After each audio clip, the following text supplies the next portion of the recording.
सालों पहले राजा नाथ का शासन शिवानगर पर हुआ करता था। राजा की 3 रानियां थीं। राजा अपनी तीनों पत्नियों में से सबसे ज्यादा अपनी पहली पत्नी को प्यार करता था, क्योंकि वो खूब सुंदर थी। उसकी सुंदरता के कारण राजा दूसरी और तीसरी पत्नी पर ध्यान नहीं दे पाता था।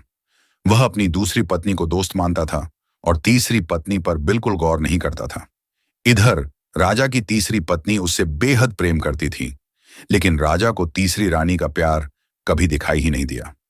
वो हरदम अपनी पहली पत्नी के साथ ही व्यस्त रहता था। ऐसा होते होते कई साल बीत गए।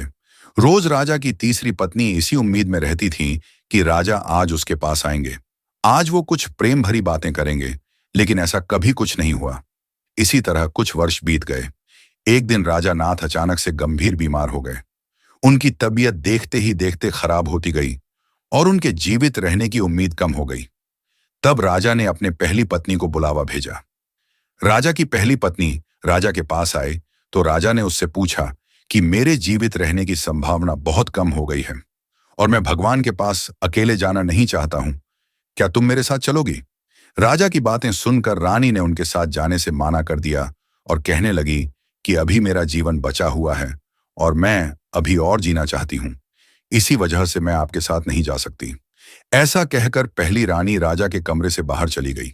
तब राजा दूसरी रानी को बुलाने के लिए कहता है।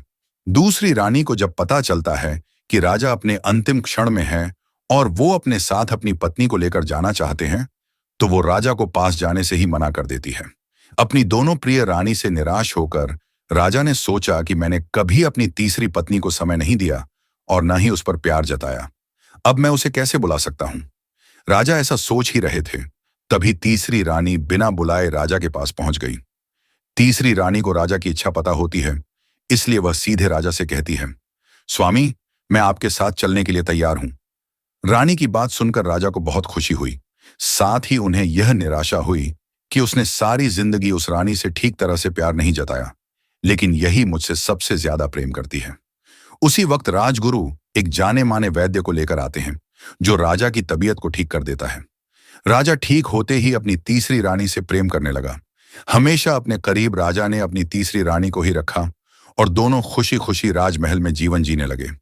कहानी से सीख, किसी को सुंदरता से प्रेम नहीं करना चाहिए, बल्कि उसके दिल और आचरण से प्यार करना चाहिए।